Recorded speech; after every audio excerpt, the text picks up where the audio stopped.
இதுக்கு முன்னால் நீ நெல்லு குத்துனத பார்த்தே இல்லையா? என்ன அதிசயமா பாக்குற? பாத்துருக்கேன். இந்த நெல்ல குத்தும் போது தம்மு தும்முன்னு சத்தம் வருதே, அது உலக்கையில இருந்து வருதா உரல்ல இருந்து வருதா? ஸ்டாப். என் முகத்தை பார்த்து ஒன் மோர் ரிப்பீட்.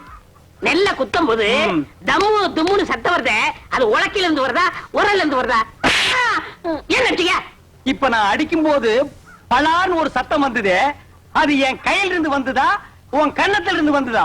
இந்த மாதிரி கேரப்பைய கேள்வி எல்லாம் கேட்டா உன்னை அடிச்சா கொண்டு விடுவேன். நீங்க அடிச்சே கொன்றுவீங்க தெரிஞ்சுதா? 2 லட்சத்துக்கு இன்சூரன்ஸ் பண்ணிட்டு வந்திருக்கேன். இப்ப என் உயிரோட மதிப்பு 2 lakhs. 2 lakhs? Yes. Start. Come.